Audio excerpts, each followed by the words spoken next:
Привет, друзья! Хочу поделиться рецептом традиционного восточного блюда, приготовленного на пару. Это гюль ханум, цветок рулет. Готовится очень быстро. Блюдо простое приготовление и очень вкусное. Ханум готовят из теста пресного с различными начинками. Сегодня хочу приготовить с картошкой. Итак, вначале я замешиваю пресное тесто. В муку кладу я соль и разбиваю одно среднее яйцо. Наливаю воды, простой, и развожу муку сначала лопаточкой, а затем замешиваю руками. Тугое и эластичное тесто. Убираю затем тесто в пакет и оставляю настояться 20-30 минут. Делаю начинку для ханум. Картофель я почистила, помыла и обсушила. Натираю в мелкую соломку специальным станком. Если нет такого станка, то можно просто натереть на крупной терке. Лук репчатый я режу пополам, затем тонко режу в длину.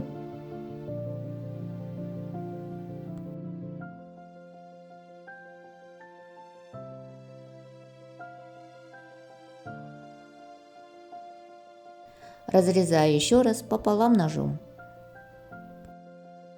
Кладу лук, картофель, сливочное масло я растопила в микроволновке и добавляю начинку. И еще немного растительного масла, чтобы она не была сухой. Масло можно добавлять любое, без запаха. Теперь кладу специи, соль по вкусу, молотый кориандр и зиру. Ее я немного разомну, чтобы раскрыть аромат сильнее. Всыпаю немного черного перца.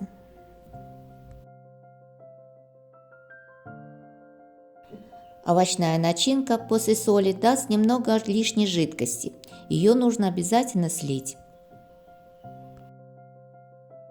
Теперь, когда начинка готова, займусь тестом. Присыпаю стол мукой перед работой с тестом.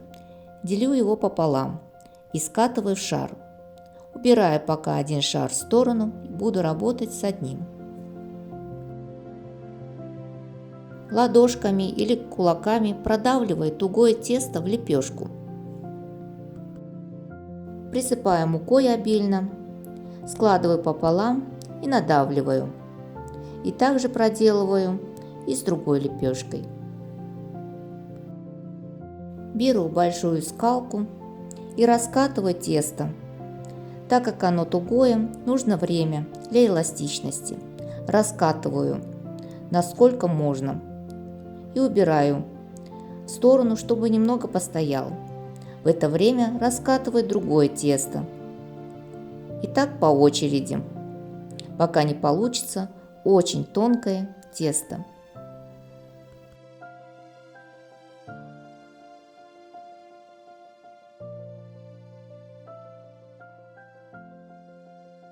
Присыпаю мукой постоянно тесто. Раскатываю так. Сворачиваю на скалку тесто понемногу. Слегка надавливая посередине, растягиваю, как бы вытягивая тесто к краям. Разворачиваю и также с другой стороны вытягиваю тесто скалкой. Чем тоньше раскатаем тесто, тем вкуснее и нежнее получится ханум. Поэтому не ленитесь и постарайтесь раскатать как можно тоньше. Идеальная толщина меньше миллиметра. Добавление яйца в тесто делает его более тугим и эластичным. Если тесто при раскатке будет рваться, ничего страшного. В готовом виде этого будет незаметно. Вот такая лепешка примерно должна получиться. Очень легкая и тонкая. Вот таким резаком для теста, зубчик, режу им на широкие полоски 12-13 см. Смазываю растительным маслом тонким слоем полоски теста и выкладываю начинку посередине. Подворачиваю ровно пополам. Верх теста прижимать не нужно. Смазываю еще раз растительным маслом сверху. Затем сворачиваю в рулет.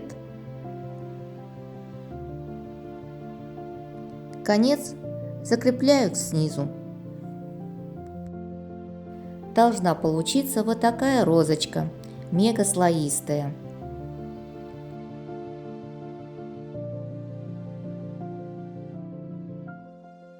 Подготовила я лист мантоварки. Кладу на нее силиконовый коврик для парки. Если нет его, то смажьте лист маслом растительным. Кладу ханум на расстоянии друг от друга. Ставлю на огонь и парю в течение 30 минут на сильном огне. Затем огонь уменьшаю и еще 10 минут на самом слабом огне. Вытаскиваем готовый ханум и смазываем растительным маслом или сливочным. Подают его обязательно горячим, с различными соусами и зеленью. Это очень вкусное и сытное блюдо, невероятно аппетитное и смачное. Тесто очень тонкое и мягкое. Посмотрите, как много слоев получилось. Начинка очень нежная, сочная и такая ароматная. А томатный соус, заправленный специями, придаст этому блюду особый вкус. Попробуйте приготовить гюль-ханум для своих близких.